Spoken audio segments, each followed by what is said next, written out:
I love the topic of this discussion. The title in the pamphlet is Electric Cars, Salvation or Fantasy? And I think that's a great way to sort of put it. On one side of the spectrum, you've got folks, EVs are the future. You've got states and governments mandating EVs, zero emission, everything's powered off the grid. And that is the future. You've obviously got folks like Elon who've made a lot of money in the EV space. And most other car companies now are following suit in terms of several of them have announced by certain dates in the future, all of their vehicle platforms are going to be moving to electric. On the other side, you've got folks that are, basically we have issues with the grid. California can't keep the lights on. You've got issues around lithium. Obviously, those of you who were here yesterday heard the issues related to mining and slave labor and China having control over the supply chain and things like that. So the goal of the panel discussion today is to kind of go through all of these issues and really talk about the EVs and the future of EVs. And we have just a fantastic panel in terms of folks with a broad variety of different views. And let me introduce each of them, starting on the far end. Corky Hayden is a bachelor's, master's, and PhD in physics from the University of Denver, and he was at the University of Connecticut Physics Department from '67 to 1999. Most of his career has been involved in energy and molecular physics, and he's currently in his 27th year of publishing a newsletter on energy called The Energy Advocate. Next up in the middle is Walter Myers III, Principal Engineering Manager at Microsoft on Azure, which is Microsoft's cloud-based platform. And he's currently a battery electric vehicle owner. He's on the board of the Discovery Institute and writes on science, education, and energy.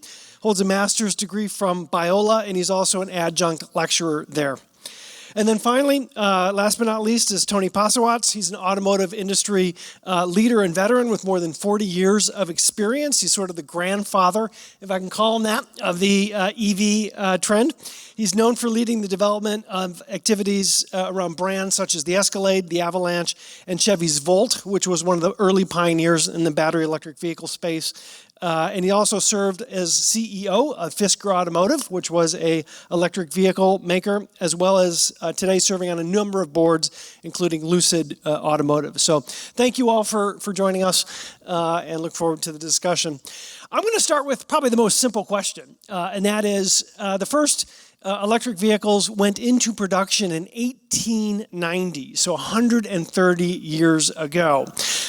What's changed? Why now? Why do we start to see all this hype about EVs when they existed 130 years ago in the market? Well, let me start off and just greetings to all of you in the Seattle area. I'm the friendly neighborhood auto guy, and I guess if you're going to talk about autos, you have to have someone from Detroit around. We still matter a bit. Thank you. In the time frame in the early days of auto, there was actually three competing propulsion system technologies. There was electric, and folks like Edison were trying to make batteries along with Henry Ford. There was steam, and ultimately there was the internal combustion engine and gasoline in the petroleum industry, which we relied on for the last 120 years. Effectively, they won from the perspective of the power and energy density in fuel and the ability of them to create an ecosystem and infrastructure of refueling, refining, et cetera, et cetera.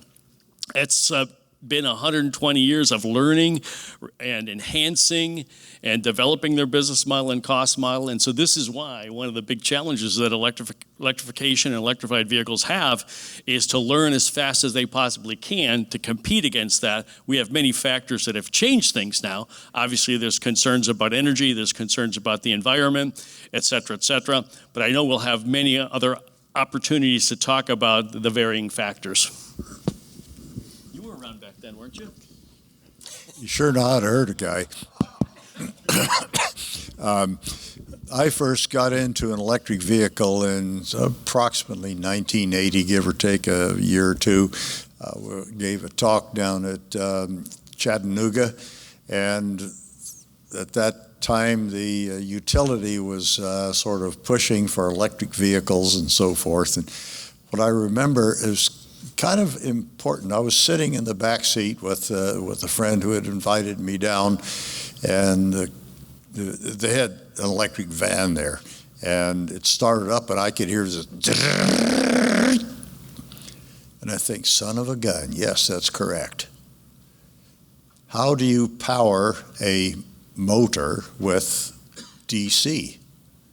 If you power it with DC, if you want to have variable speed, you might want to have a resistor in series, but that resistor would get hotter than a pistol and would also just make the whole thing very inefficient. So what you have to do is switch on and off. So you got full voltage or zero, and that way you get considerably higher efficiency out of it. And I thought, well, that's a pretty clever idea.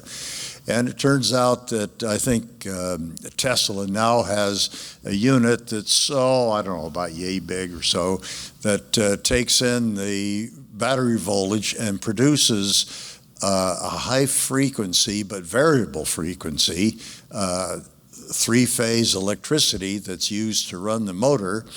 And if you have high enough frequency, you can get around that heavy iron problem. A nice thing about a lot of these electric vehicles, and I'm thinking probably just of the Tesla, is that the batteries are in the floorboard.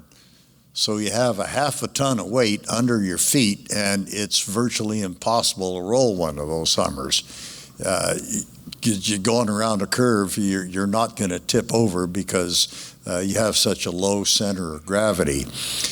But the problem all along, starting in 1890, was the battery.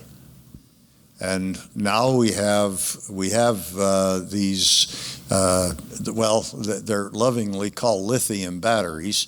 Now, lithium has a couple of advantages.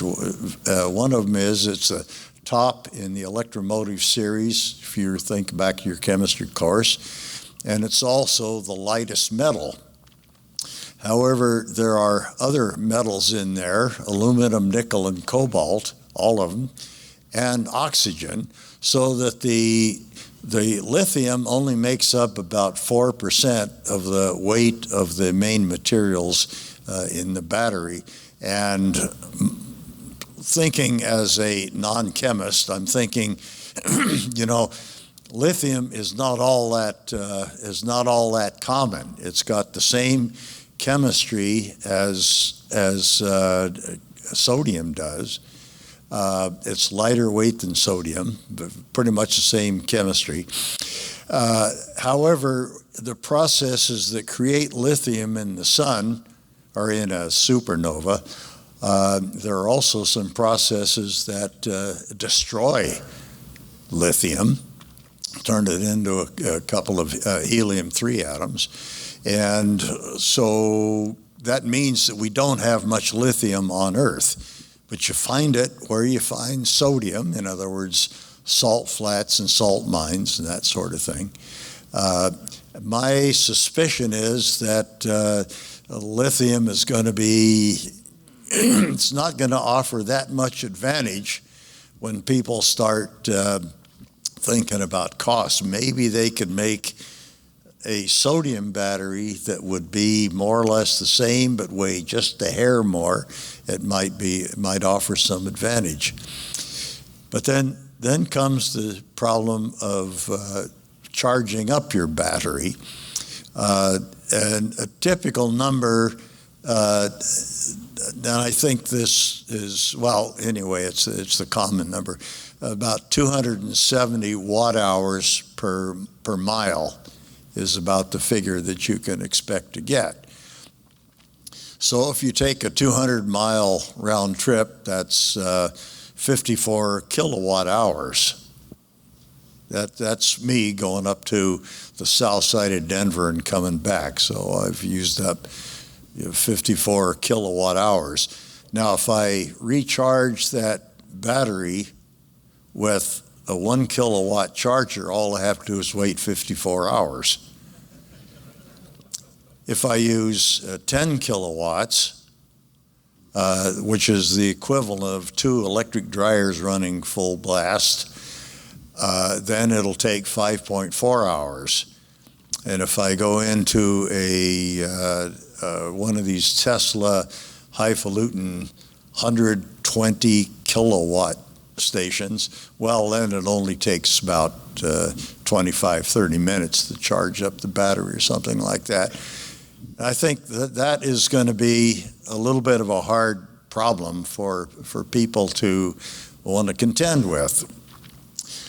And being a good futurist, is that me? No, can't be. I would suggest that the future of the electric car for quite a while is going to be for the two-car family, where husband, wife, somebody uses a car to run around town, doing small things around town and so forth. Electric car would be really pretty nice. You go for a drive, come home, plug the thing in. You never go to a gas station. You'll miss all those convenience stores. And okay, let me ask Walter about this, because Walter, you bought an electric vehicle. So let's talk about what have you seen as the pros and cons? go. Well, yeah, I've had a couple electric vehicles. First, I had a Taycan, and I traded that in, and I got an Audi e-tron GT. I don't know why I did it, but anyway, I think battery EVs. I think they create more problems than they actually solve, and I think the problems pretty much are very similar to what they were 120 years ago. With battery electric vehicles, I'm sure many of you have heard of the concept of range anxiety. Well, most of them have a very short range. Now, Tesla does have long-range ones, and also Tesla has a great charging network, and it's a private network. It's an excellent network. So if you were going to do lots of long trips, I would say don't do anything other than a Tesla. Because Electrify America, ChargePoint, all those others, we just don't have the infrastructure. I think the other problem with the infrastructure is that to build out a massive infrastructure, it's one thing to have, in other words, I think BEVs are more of a niche market. I think they're a market that will be here, but I don't think that and I'll talk maybe a little bit more later, but I really believe that the future is plug-in hybrids as well as hybrids, and I think there will be a mix of those. But I believe that the future, as opposed to politicians saying we're going BEVs, I don't think the politicians are really thinking about what does it entail if you were to go within a purely BEV world. Speaking specifically of lithium, it takes 500,000 pounds, of earth to be dug up just to get a kilogram of lithium, to get 1,000 pounds of a kilogram of lithium, It takes 500,000 pounds of water, to get that to process that lithium, because it's processed in salt mines. Typically, most of the lithium, as far as where it's actually being produced, is in Chile, Argentina, Bolivia, also China as well. But the thing is, it's a very, very dirty process. And so you have this sort of trade-off, what they call the well to wheel, from the well to the actual wheel.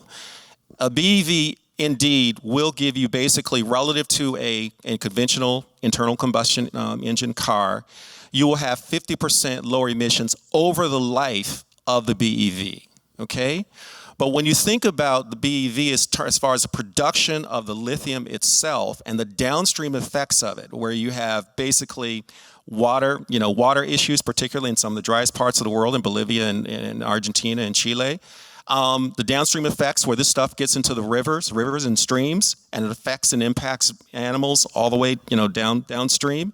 The thing is, you're trading off one issue for the other. And I'm going to give you an example of the thinking here. California, where I live, in Southern California, we import 60% of our oil from foreign sources. So all you're doing here, in the case of these BEVs, is you are shifting the environmental problem from one place to another. So you can virtue signal and say, California by 2035, it'll be all BEVs. Well, that's virtue signaling, because all the dirty work is not going to be going on in California. The dirty work is going to be shifted to places that aren't even going to do the the production, the mining and extraction and production of all that work is not going to take place in California, where they have this ridiculous Walter, idea. why did you buy two EVs then? Well, okay, I bought two EVs. Well, the thing is, it was before I was knowledgeable about BEVs. I thought, wow, because they're fast. I mean, let's face it. I have an Audi e-tron GT, and I mean, it is super fast. It is so much fun to drive. And to Cork's point, So the market and the customers like these vehicles, right? they do, but I think it serves a niche market. But the question is, can you do this at scale? Do you know what the number one selling luxury vehicle is in the world? No, I don't. The Model S. In Europe, in the US, and in China. So I'm not sure that that's a niche when they're beating Lexus, when they're beating BMW, when they're beating Mercedes, when they're beating Audi. And oh, by the way, it's in the early stages. So I'll come back to some of your other points in a minute. But let me just add this. I think it's time that we look at fueling our vehicles with domestic energy.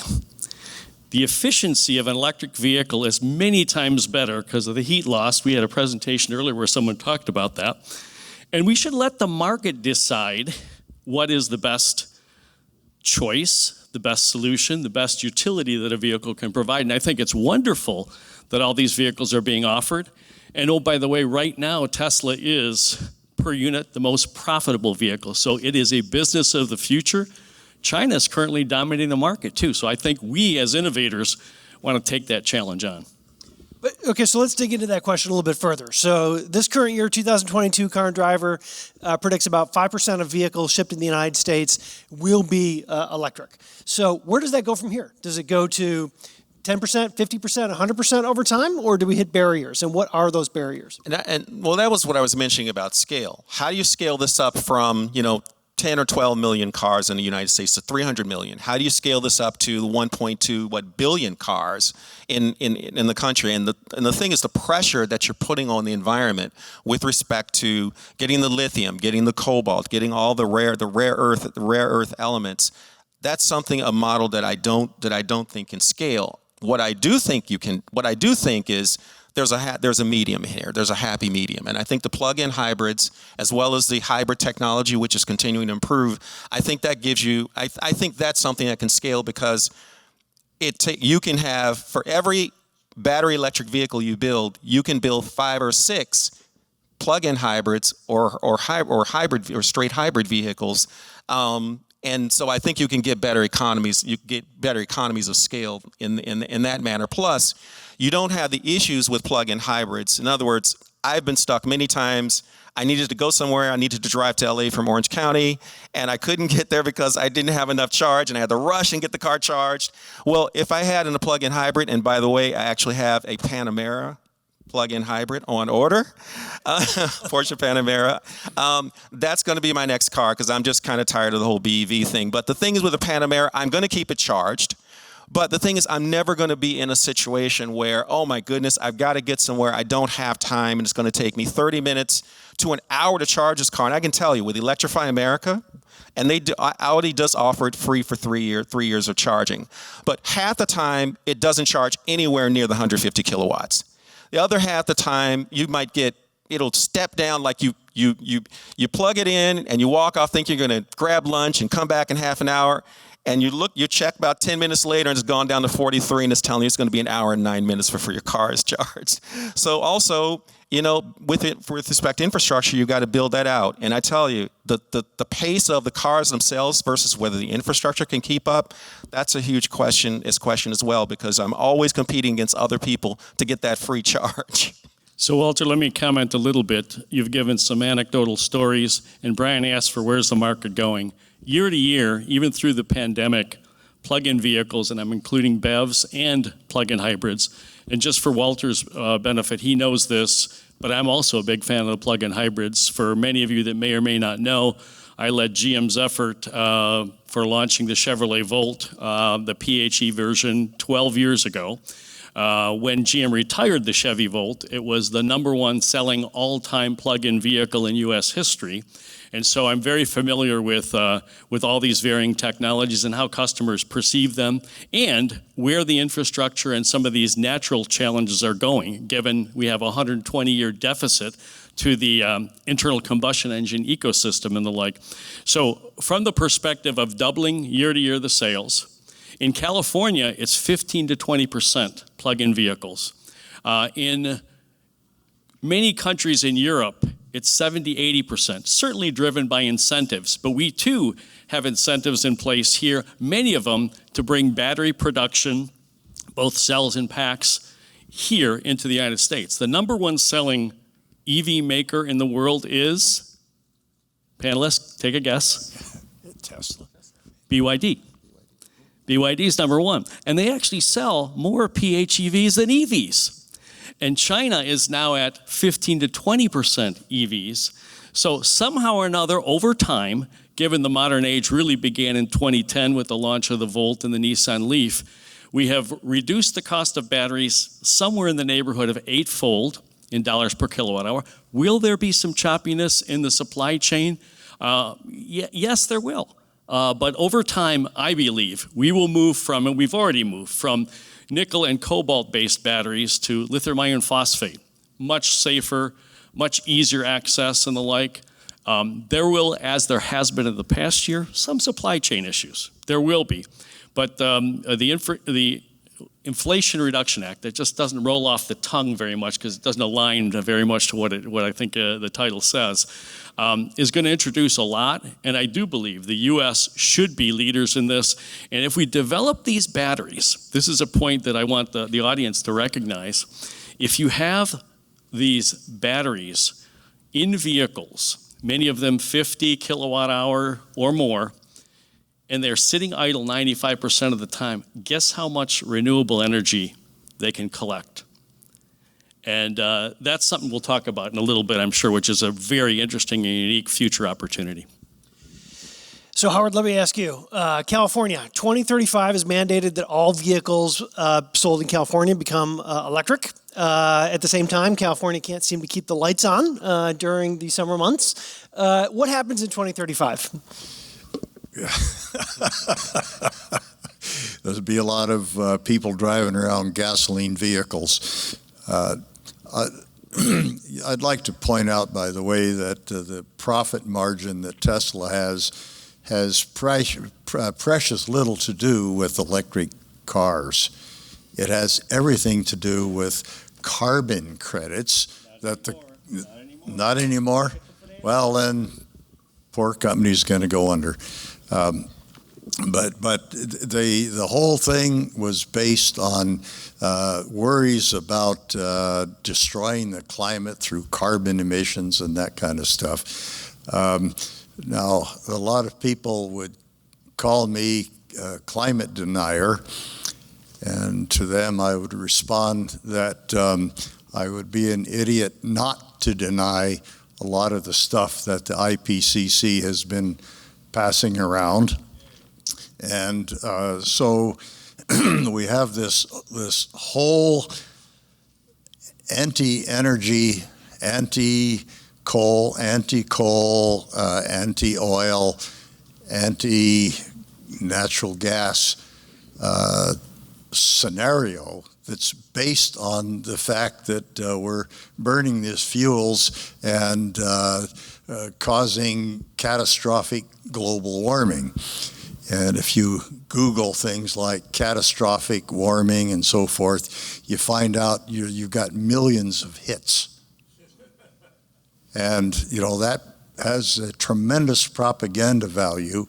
But I've got news for you, that the climate alarmists, and I'm talking about the IPCC and the COP27 that's going on at the present time, they are good at balancing an equation. You take a look at a heat balance drawing that they've been using since the second assessment report. They get all that right for the present, but they do not, repeat, do not apply it to their models. Hey, Cork, let me interrupt you for a second here. We want to talk about electric vehicles. Let's keep the politics out. Let me ask you a question.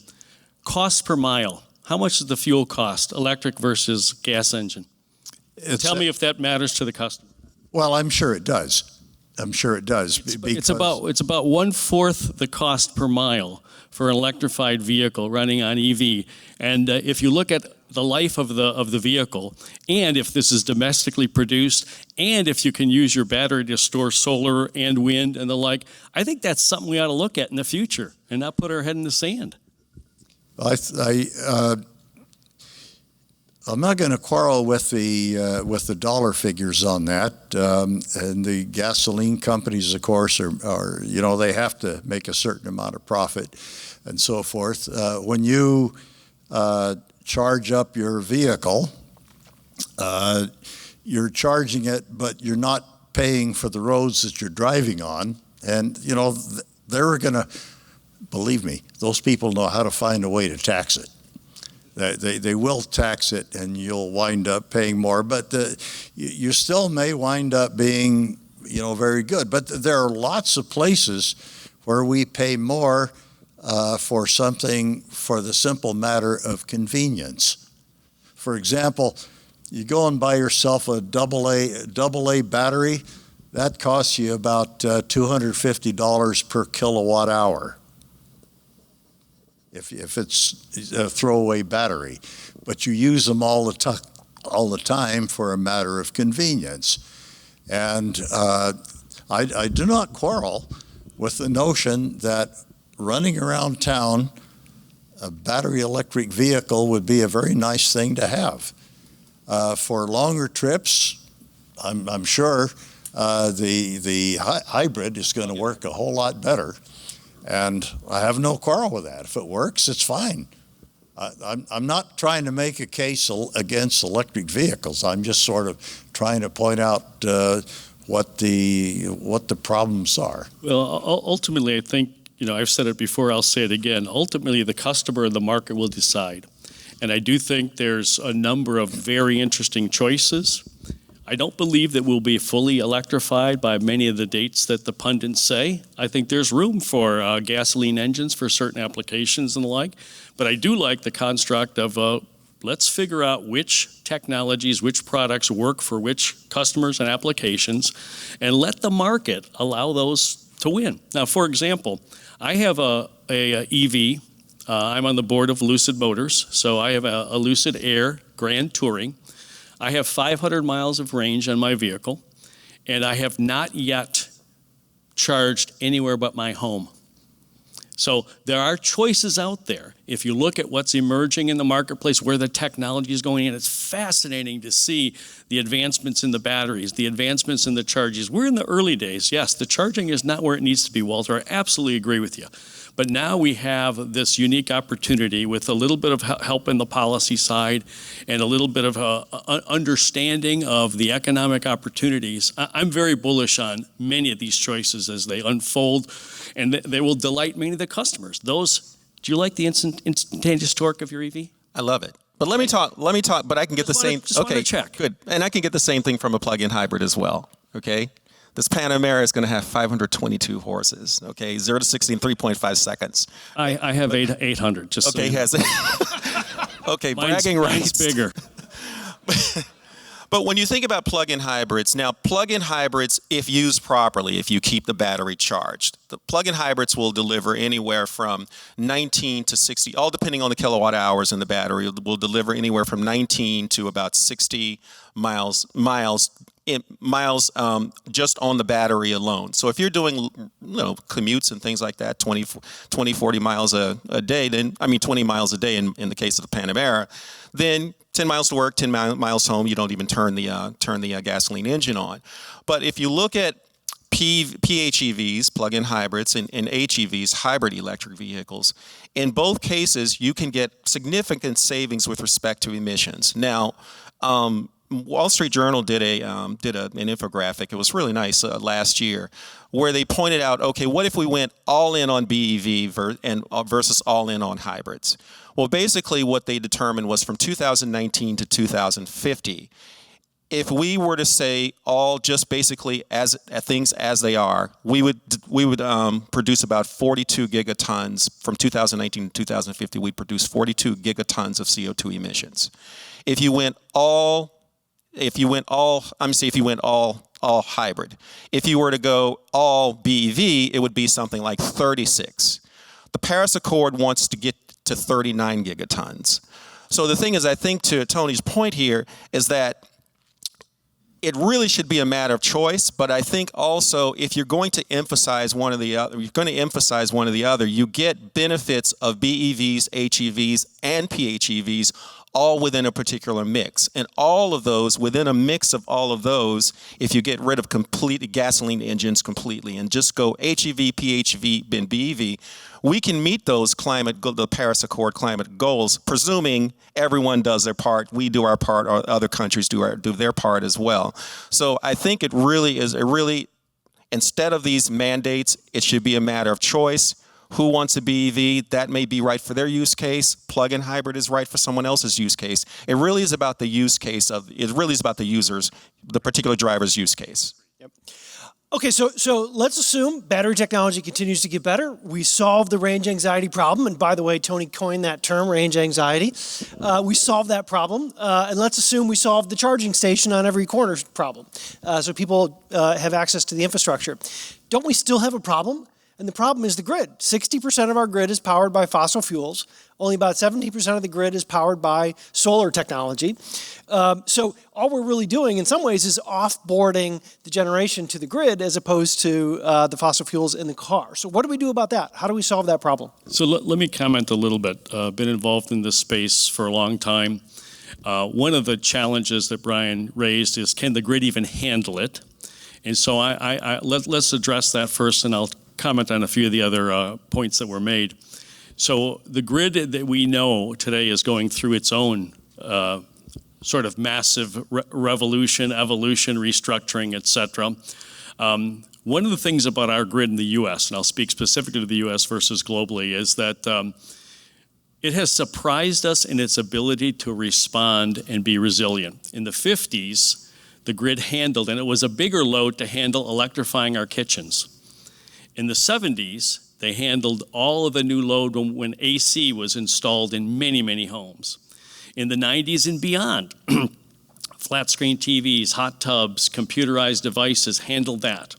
So if you look at the latest Bloomberg New Energy Finance stuff, the incremental add to the collective grid is something that should be handled, particularly when you add solar and wind and some of these alternatives. And if you look at now the economics of solar and wind, they are better than coal, so there will be additional investment. The real challenge will be is how do you integrate that all in? We have order of magnitude of 3,000 utilities, a number of different ISOs or independent system operators. Texas is a country on their own. And then obviously some utilities like PG&E, one of my companies has sold a lot of solar-powered charging stations that are not grid connected with batteries to PG&E recently. So I think we will be able to adapt, but there's a lot of work to be done. And the really interesting thing is once you have all of the batteries that are in EVs in the system and are used 5 to 10% of the time, can you imagine the ability for them and using their storage to help support the grid, to choose what time you're charging, choose what rate you charge at, choose also when you can apply power back, either to back up your home, to power buildings and avoid demand charges, or provide resiliency to the grid, or monetize the value in that battery pack like one does when you do an Airbnb. Expensive asset, not used a lot. Yeah, when people use it, there's a little bit of wear and tear.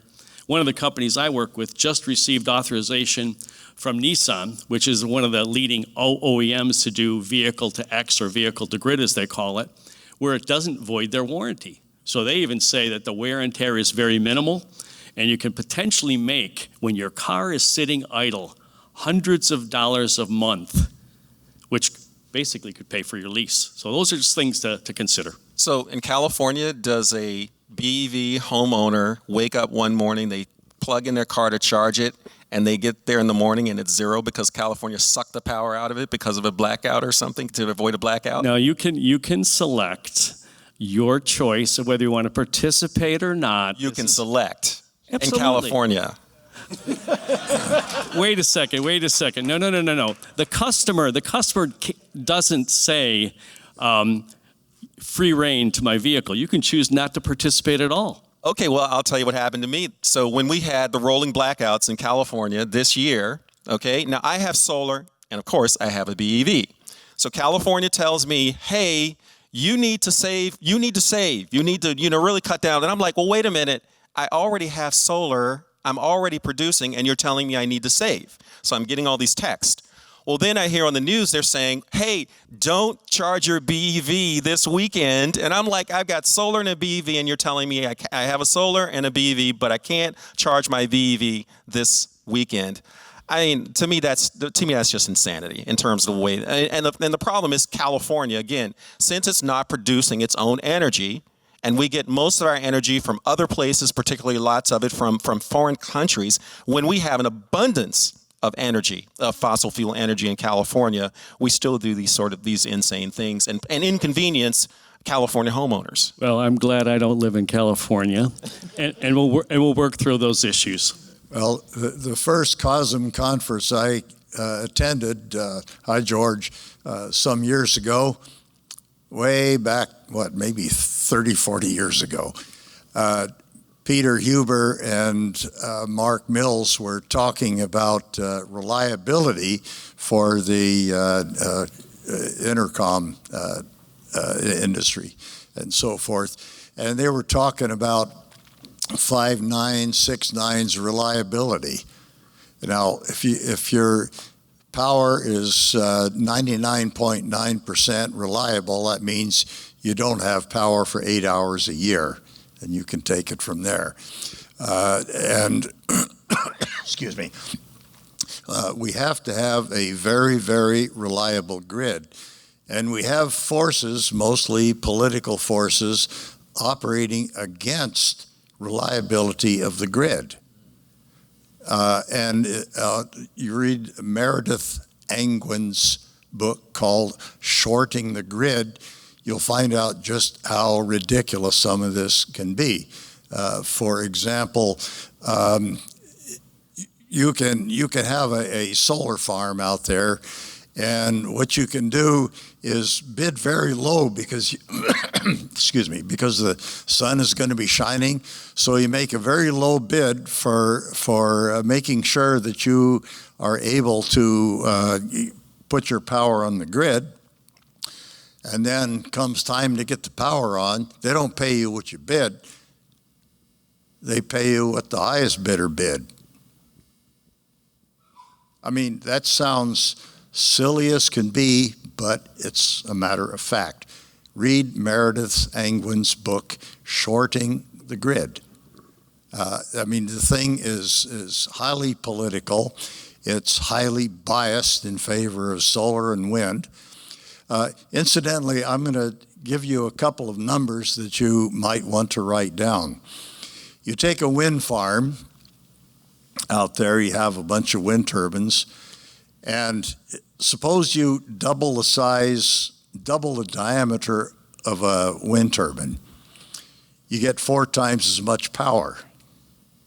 But you have to place the turbines twice as far apart in both directions, so you're using 4 times the land area. So the power per unit area turns out to be basically a constant. And it's about 5 kilowatts per acre. 12 kilowatts, 12.5 kilowatts per hectare for those people who are in the SI system. But that's what you can get out of wind. And these are in excellent sites. We're talking about charging a battery with 120 kilowatts in a big station, in a Tesla station. You get much better power per unit area out of solar, but you only have a very limited number of hours per day when you can get it. And you talk about cheap solar electricity. Well, tell you what, can you buy 1 kilowatt hour of midnight solar electricity for $1 million? No, you cannot. That's why we have batteries. Well, here's an interesting statistic. For If you drive for battery, this is specific to battery electric vehicles. For every battery electric vehicle, okay, for every mile you drive a battery electric vehicle, 5 pounds of earth was moved, okay? Now, in a gasoline engine, 0.2 liters of liquid was used. So 5 pounds of earth being mined and processed versus, for every mile, versus 0.2 pounds of liquid.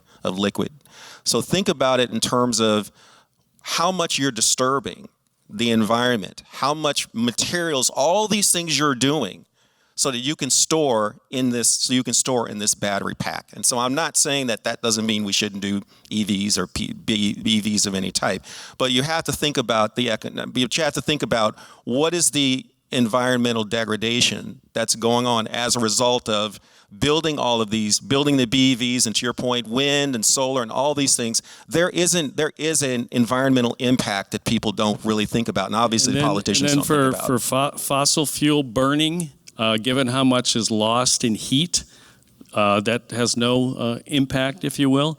And again, I'm an engineer. So when I look at the efficiency numbers of internal combustion engines, I say to myself, why would we do that in the future if we have domestically produced electricity that we can use and not send any young men and women to the Middle East to fight for oil? Well, Tony, yes, and I think where the plug-in hybrids really shine is that they are basically, ICE engines are very inefficient in idling and at low speeds. The beauty of a plug-in hybrid is that you get the advantages, you get the best of both worlds. You get the electric motor is driving. When you're idling, the engine is not the ICE engine is not running. The electric motor is running. When a car takes off, so from about 0 to somewhere between 26 and 30 miles per hour, that is when the battery really shines.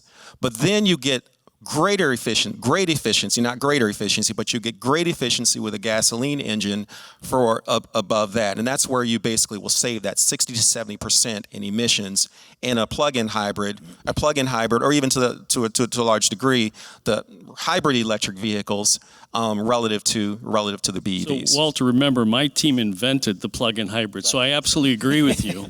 Yeah. But the point is, if you're advocating plug-in hybrids, which I do as well, because you heard me say, I want customers to have all kinds of choices and let the market decide, not let the government dictate, et cetera, et cetera. Yes, so we agreed. do have to have battery development. Batteries will be in the system. Absolutely. So I'm a little bit confused about you being negative on batteries but positive on plug-in hybrids. No, I'm not saying. What I'm saying is, I don't think batteries alone are the solution. I think batteries are a part of the solution. But you own 2 battery electric vehicles, right? Right now, I'm getting a plug-in hybrid. Right, I'm moving to a plug-in hybrid. Okay, let me ask 2 more questions, then we'll open it up to the audience for questions. So we talked about Middle East and dependency on foreign oil, but we learned yesterday that most lithium is refined in China, and 90% or so, I think was the statistic, were basically mines owned by China.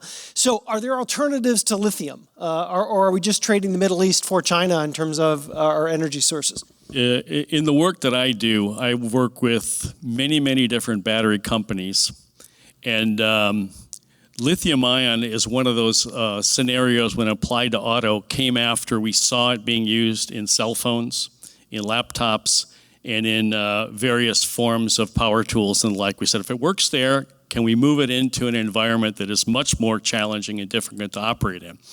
As we see the growth in the area, just like we did with electric motors. Electric motors used to use these very exotic rare earth metals, dysprosium, neodymium, and stuff. When you ask the engineers, design an electric motor that's very efficient without that, they did. So I can't comment too specifically on the timetable of some of the advancements, and whether it be metal air batteries, lithium sulfur, solid state. But there's a lot of investment, a lot of capital, and really a lot of bright, innovative entrepreneurs, scientists, and technologists that now that we see that there's a future and we need energy storage in our system, there's a lot of interesting things happening. There's people that talk also about hydrogen, and I agree with Walter, absolutely. I think a blended solution, whether it be a PHEV or something of that sort, is very important to have for our future, and many customers prefer that. One interesting thing about production, I'm sorry, the mining and production of these metals the mining versus the actual production, I should say, of it into something that's finished. Most all the finishing stuff is done in China. If you look at, even though I think like half the lithium comes from the triangle in South America, the processing is actually taking place in China. China has 100% of the graphite processing. They have most of the lithium, and they have most of the cobalt processing. So even if China's not producing it, and if you look at the cobalt in the Democratic Republic of Congo, that all gets processed in China. So China is pretty much the gateway through all of these metals in terms of the production of these metals. I would argue that point. I would ask the guys at LG, at Samsung, the guys at SK, the guys at Northvolt, where they're doing it. I think your information is a little bit dated. As of 2019, they're doing most of the lithium production. Yeah, even though it's okay. Got it. Okay, so last question, and we'll open it up to, for the audience. Hot topic. What should the government's role be in either mandating electric vehicles or managing the grid better? If you were, Emperor of the United States, what would you do in terms of the government's role? Get out of the way. Who said that? Yeah. Yeah, that's a difficult question, because when they do get involved, most of the time they're not that helpful. There is policy guidance, I think, and I think there's what I would call national interests that they need to be cognizant of. We raised the point, and I agree with Walter in this regard, is that China has gone all in on this. They're the #1 auto manufacturing nation in the world. They're the #1 EV. And they do a lot of batteries and have that ecosystem because they planned for it. If we think that that is not an important role for us to be innovators and to be leaders in, so be it. I disagree. So I think from a policy perspective, it's more important than individual initiatives or them picking the winners and losers, because they're very bad at that. Yeah, I don't think that the government should be picking winners and losers. However, I mean, different people have different views on climate change. I'm not sure what. I think there obviously is some climate change. But I think with respect to solving this problem, there are a number of various issues with respect to infrastructure, environmental, a lot of different issues. And so I think we need to look at, and we need to balance those out. But as far as the government mandating, at least for what we know now, mandating that all electric vehicles by 2035, and I know some other states are following suit, I think that's bad, because it's not based on any science. It's not based on knowledge. It's just basically politicians making stupid decisions, not talking to the people, such as Tony. I don't think Newsom has called you, has he, Tony? No. Okay, so yeah, you see the problem there. Well, I'm in favor of innovation. Let people come up with their bright ideas, and inhibit people to the extent that they are not ruining the environment or being cruel to people and all that kind of stuff. That's a good role for government, but I don't think it's the government's job to pick the winners and losers. Okay, George. Mark Mills last year calculated that in order to move completely to electric vehicles, the grid's capacity would have to be doubled, roughly. I think it was something like 4 trillion terawatt hours to 8 trillion terawatt hours, or what. I may have those numbers wrong. I'm just recalling them. But is doubling the grid is all sorts of environmental effects. It preoccupies the nation. It's just a huge endeavor with zero yield. And I just wonder how that can be justified, this vast expansion of the grid, in order to move the production of power from the place it's used in automobiles and transmit it off to remote windmills strewn across the environment. That whole effort of doubling the grid in order to endow all electric vehicles seems to me to be one of the most quixotic endeavors in our history, and we aren't going to do it. So let me comment a little bit. There are approximately, call it 1 billion vehicles on Earth today, of which only 1 to 2% are electric. So auto cycles now are very different than in the past. The average age of an automobile, call it the ICE vehicles, is 11 years. So by the time we get all those vehicles off the road, this is not something that some of these forecasters and visionaries say by such and such date. It isn't going to happen like that. And we will make smart decisions along the way. And we will find, as Cork indicated, there will be new innovations and understanding of it, and we will make rational decisions along the way. So I always get a kick out of the guys that forecast something. It'll never be around and alive to see it, and you know it'll change. You know it'll change. So let's keep a little bit of perspective in that regard. I'm not one who's making those claims and statements. I'm saying historically the grid has managed.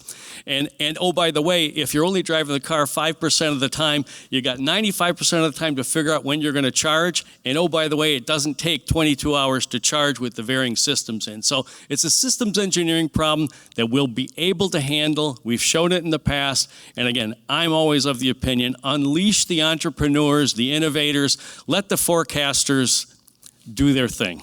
Well, I wouldn't use rational in California in the same sentence. Which I actually did. But anyway, I mean, I think when I look at California, it's the fact that they're trying to rush the renewables in, right? And the thing is, but they don't want to drill for oil and gas. And natural gas is basically 80% of of our grid is run on natural gas. But the thing is, they don't want to drill for natural gas, right? So the thing is, I think the bigger problem is not so much the grid as much whether it can support it, but as much as are they making decisions that make energy costs so high because you're trying to force fit a technology in that is not ready, cannot take base load or peak load, while you're drawing down on the fossil fuels that you need to power, in natural gas in this case for California, to power that grid. And I think that's the biggest mistake that Just I think remember, if we're going to speak to facts here, right now electricity national average is 1/4 to 1/5 that of gasoline.